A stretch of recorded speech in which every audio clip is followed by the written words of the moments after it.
Hello everyone. तो आज से हम लोग देखने वाले हैं BCSL 032 का प्रीवियस ईयर सॉल्यूशन जून 2024 का।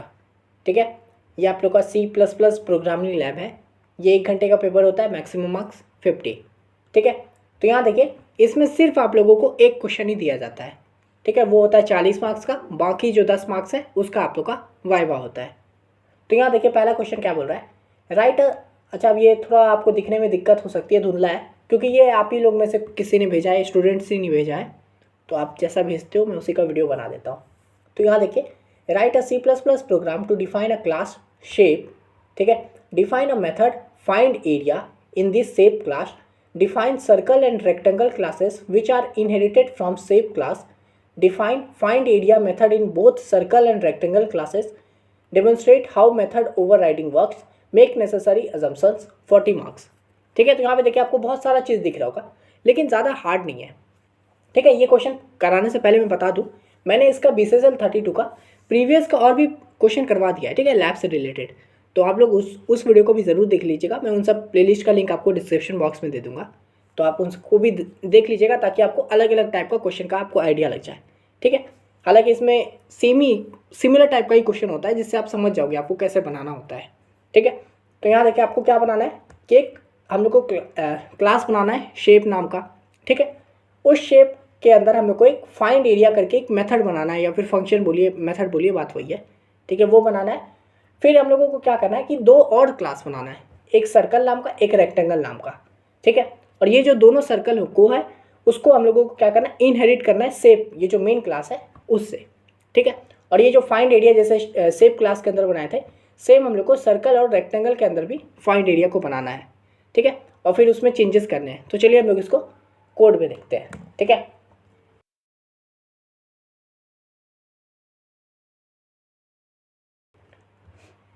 तो यहाँ देखिए, ये हम लोग का कोड है, C++ का कोड। मैंने ऑनलाइन कंपाइलर पर इसको रन करके दिखाऊंगा। तो यहाँ देखिए, C++ में क्या होता है, header file hash include IO stream. ठीक है, और यूजिंग नेम स्पेस STD। तो ये आपका हेडर फाइल हुआ, जैसे आपने अब तक C में कैसे इंक्लूड studio.h करते थे, सेम आपका ये हो गया C++ का हेडर फाइल, ये आपको देना ही है। ठीक है, ये हो गया। अब चलिए, हम लोग क्या बोला था, हमको एक क्लास बनाना है शेप नाम का। ठीक है, तो यहाँ पे देखिए, ये जो लिखा हुआ है ना, define circle and rectangle classes which are inherited from shape class.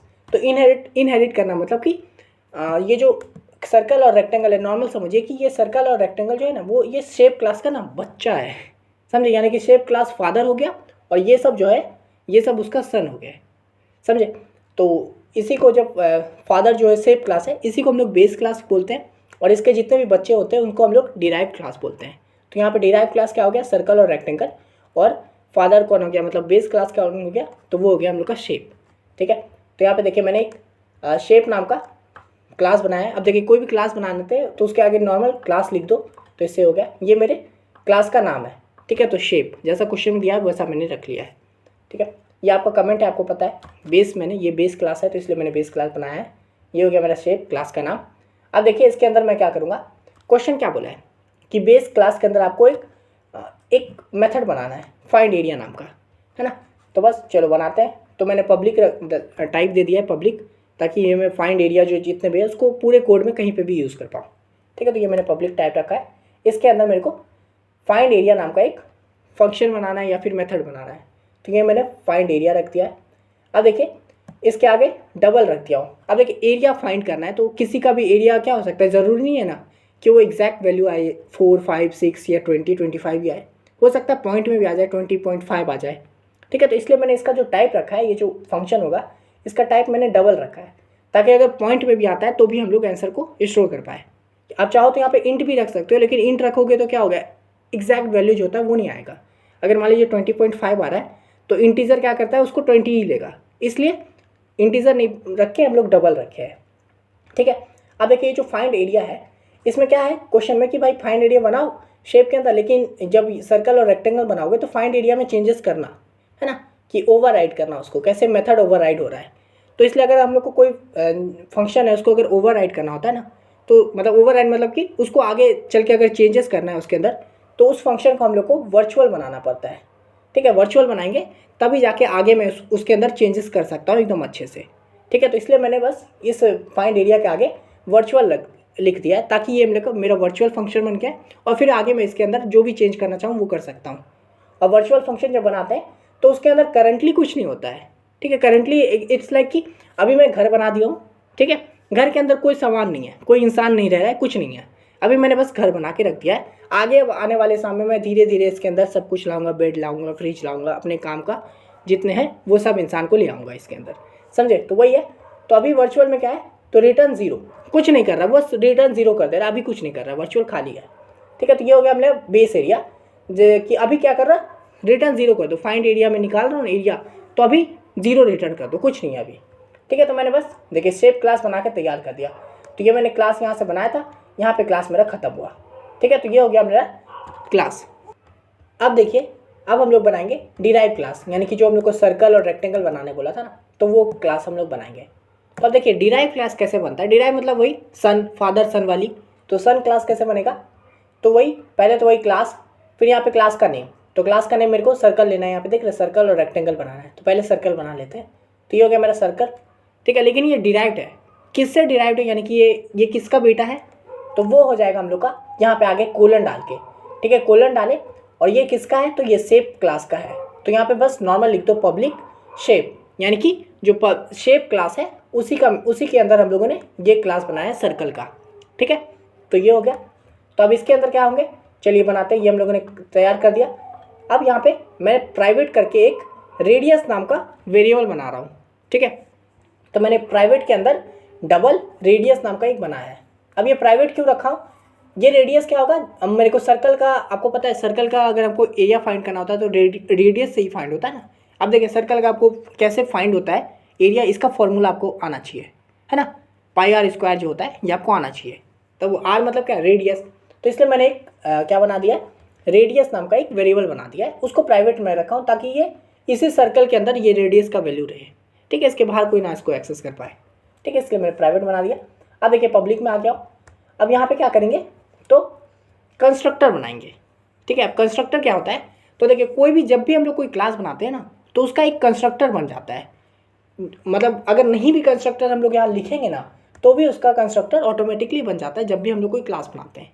पर यहाँ हम लोगों को क्वेश्चन में दिया रहेगा, और भी क्वेश्चन आते हैं जिसमें आपको बोलता है कि कंस्ट्रक्टर बनाओ, जो कि कोई बड़ी बात नहीं होती है, नॉर्मल हो जाता है, ठीक है। तो यहाँ पे भी देखिए कंस्ट्रक्टर क्या होता है, तो कंस्ट्रक्टर का रूल है वो क्लास के अंदर बन रहा है पहली बात, और कंस्ट्रक्टर का नाम जो है वो क्लास के नाम का ही रहेगा। तो हम लोग ये सर्कल में बना रहे हैं ना, तो कंस्ट्रक्टर का नाम भी सर्कल ही रहेगा, सेम टू सेम, ठीक है। अब इसके अंदर क्या होगा, डबल आर, यानी कि हम लोग रेडियस के साथ खेल रहे हैं ना, तो हम लोग एक आर नाम का वेरिएबल बना दिए हैं। डबल आर मतलब आर टाइप का है ना, आर नाम है इसका। तो ये इसके अंदर क्या होगा, तो यहाँ पे मान लीजिए जो भी सर्कल में मतलब जो भी यूज़र एंटर करेगा ना, वो आर में स्टोर होगा। आर में स्टोर होना मीन्स वो रेडियस में, इस रेडियस में चला जाएगा, यानी कि रेडियस इक्वल टू आर। यानी कि टेक्निकल जब भी कोई यूज़र आर में कोई वैल्यू डाल देगा, तो वो हम लोग का इस रेडियस में आ जाएगा, समझे। तो कंस्ट्रक्टर का काम नॉर्मल यही है कि इनिशियलाइज कर देना कि भाई ये जो रेडियस है ना वही आर है, बस इतना काम है इसका, ठीक है। तो ये हो गया। अब देखिए मेरे को क्या करना था, ओवरराइड करना था यहाँ पे कि भाई शेप के सर्कल और रेक्टेंगल के अंदर भी फाइंड एरिया बनाओ और उसको ओवरराइड करो, मेथड ओवरराइड करो, ठीक है। यानी कि जो फाइंड एरिया मैंने स्टार्टिंग में ऊपर बना के उसको खाली रखा था, कुछ नहीं किया था उसके अंदर, अब मैं सर्कल के हिसाब से वो फाइंड एरिया का फॉर्मूला को चेंज करूँगा। तो यहाँ पे वही कर रहा हूँ, overriding the find area method. तो इसमें वही पहले तो जो मेरा नाम है same to same find area जो मैंने ऊपर बनाया वही नाम दूंगा, डबल फाइंड एरिया, क्योंकि उसी को ओवरराइड कर रहा हूँ, समझ रहे हो ना। तो फाइंड एरिया, अब उसको ओवरराइड करें तो यहाँ पे नॉर्मल लिख देंगे ओवरराइड, ठीक है। ये हो गया। अब इसके अंदर मेरे क्या करना है, तो मेरे को क्लास सर्कल का क्या होता है फॉर्मूला, तो वो लिख दो। तो रिटर्न कर दो क्या, तो पाई आर स्क्वायर।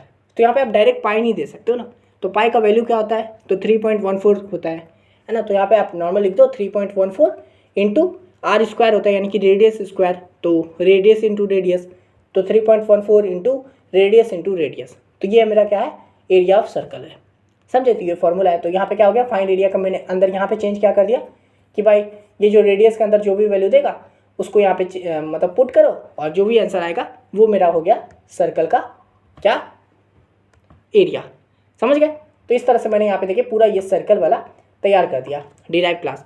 अब सेम विथ रेक्टेंगल भी सब कुछ सेम रहेगा, आप चाहो तो यहाँ से कॉपी करके पेस्ट कर दो, बस नाम चेंज कर देना, समझे। तो यहाँ देखिए फिर से मेरे को रेक्टेंगल क्लास बना रहे, इसका भी फादर कौन है, तो शेप ही है ना। तो ये शेप के अंदर वही क्लास रेक्टेंगल बनाए, पब्लिक शेप किए, प्राइवेट के अंदर आप देखिए रेक्टेंगल का फॉर्मूला क्या होता है, एरिया फाइंड करने का क्या होता है रेक्टेंगल का, लेंथ इंटू विड्थ है ना, एल इंटू डब्ल्यू, ये आपको पता होगा, नॉर्मल सा फॉर्मूला है। तो इसके लिए मेरे को क्या चाहिए, दो वेरिएबल चाहिए, तो मैं प्राइवेट के अंदर एक लेंथ नाम का वेरिएबल और एक विड्थ नाम का वेरिएबल बना दिया हूँ, दोनों का टाइप को मैं डबल रखा हूँ है ना, आप चाहो तो इंट भी रख सकते हो पर डबल रखा हूँ मैं, ठीक है। तो ये हो गया। अब यहाँ पे वही पब्लिक आए, सेम काम, तो आप देखिए हम लोग फिर से वही कंस्ट्रक्टर बनेगा है ना। तो कंस्ट्रक्टर मतलब क्या, वही सिंपली कि कैसे इस रेक्टेंगल के अंदर मैं जो दो वेरिएबल्स लिया हो उसको कैसे यूज़ कर रहा हूँ है ना, कैसे इसके अंदर आएगा, क्लास के अंदर आएगा। तो कंस्ट्रक्टर मतलब वही वैल्यू को कैसे लेते हैं हम लोग। तो यहाँ पे देखिए कंस्ट्रक्टर जैसे इसमें बनाए थे इस ढंग से है ना, कि circle is equal to this radius. आप इसको दूसरी तरह से ऐसे भी लिख सकते हो, जैसे हम यहाँ पे हम लोग का क्या है, रेक्टेंगल में दो वेरिएबल है, तो यहाँ पे रेक्टेंगल जैसे मैंने सिंपली वहाँ पे डबल क्या यहाँ पे हम लोग कैसे डबल आर करके लिए थे, फिर अंदर रेडियस इक्वल टू आर किए थे, तो आप यहाँ पे भी डबल एल यानी लेंथ के लिए एल यूज़ कर लिए और डबल डब्ल्यू, ठीक है, विड्थ के लिए डब्ल्यू यूज़ कर लिया। और इसको ऐसे भी लिख सकते हैं, लेंथ के लिए एल हो जाएगा और विड्थ के लिए डब्ल्यू हो जाएगा है ना। तो ये हो गया आपका एक तरीका। और अगर मान लीजिए इसमें आपको कन्फ्यूज़न हो रहा है तो जैसे हम लोग पहले देखे थे उसको देख लीजिए यहाँ पे ऐसे, क्या वही रेक्टेंगल पहली बात तो आपको पता है कंस्ट्रक्टर सेम नाम का होता है, डबल एल डब्ल्यू यानी कि एल मतलब क्या, ये लेंथ के अंदर एल का वैल्यू मतलब length is equal to L है ना, ये जो जिसमें इसमें जो एल आएगा वो आपका लेंथ होगा, जो डब्ल्यू आएगा वो आपका विड्थ होगा है ना। तो ये हो गया मेरा कंस्ट्रक्टर, खत्म काम कंस्ट्रक्टर का।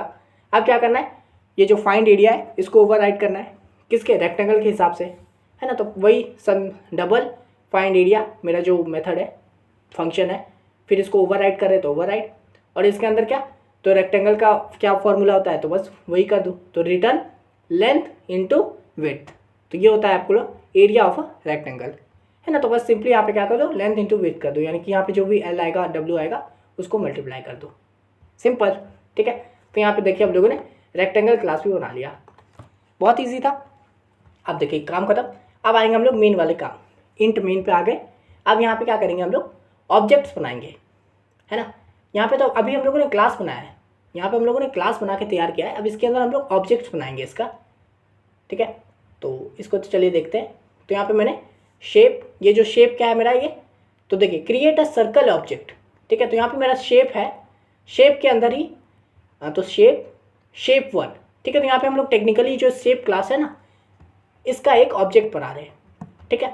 तो शेप के अंदर मैंने शेप वन नाम का एक ऑब्जेक्ट बनाया है। अब उसके अंदर क्या किया हूँ, न्यू सर्कल, ठीक है। तो यानी कि अब क्या कर रहा हूँ मैं, यहाँ पे देखिए न्यू सर्कल के हिसाब से बना रहा हूँ। तो यहाँ पे टेक्निकली मैं इस सर्कल के लिए एक ये ऑब्जेक्ट बना रहा हूँ। तो उसके लिए क्या हो गया, सर्कल में हम लोग 5 डाल दिए हैं। यहाँ पे क्यों देखिए 5 क्यों डाले हैं, तो देखिए जब हम लोग सर्कल क्लास बनाए तो इस कंस्ट्रक्टर में क्या हो रहा है, सर्कल के अंदर एक वैल्यू आ रहा है ना। और वो वैल्यू क्या है, वैल्यू का नाम है आर, और वो कौन सा टाइप का है, तो डबल टाइप का है। तो डबल में क्या होता है कि हम लोग को उसको नॉर्मल 5 भी लिख सकते हैं, पर अगर 5.0 लिखेंगे ना तो ज़्यादा अच्छा रहता है डबल के पॉइंट ऑफ व्यू से, ठीक है। तो यहाँ पे मैंने न्यू सर्कल, सर्कल के अंदर मुझे को एक पैरामीटर डालना होगा, क्योंकि मेरा जो ये सर्कल क्लास है उसके अंदर मेरा एक पैरामीटर है, यहाँ पे आर नाम का पैरामीटर है।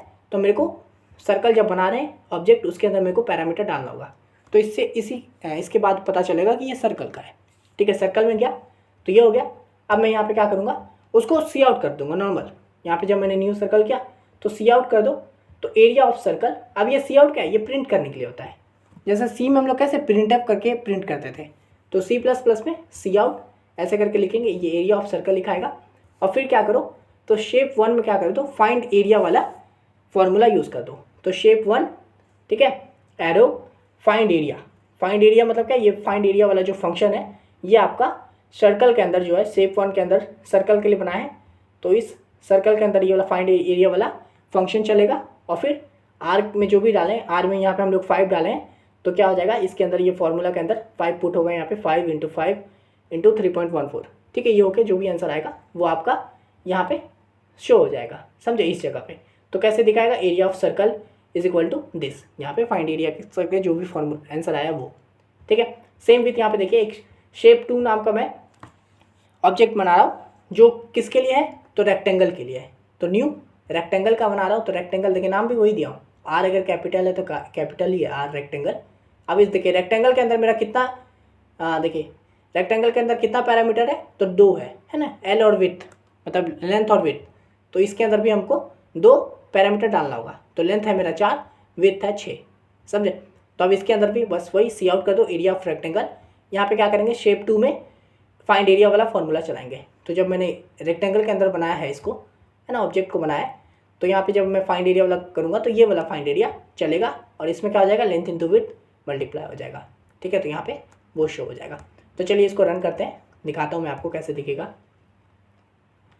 देखिए क्या दिखा, area of circle is equal to 78.5397 और एरिया ऑफ रेक्टेंगल क्या है तो 24 है। ठीक है, तो रेक्टेंगल का फॉर्मूला क्या है तो लेंथ इंटू विड्थ। लेंथ मैंने क्या डाला है 4, विड्थ क्या डाला है 6, यानी कि 4 गुने 6 24। तो हाँ भाई सही आया है। Same with area of circle भी आप निकालोगे तो 3.14 इंटू 5 करोगे तो यही आएगा आपका 78.5397। ठीक है, अगर मैं यहाँ पे वैल्यू बदल देता हूँ, 4 की जगह मान लीजिए मैं 2 कर देता हूँ तो आंसर अलग आएगा।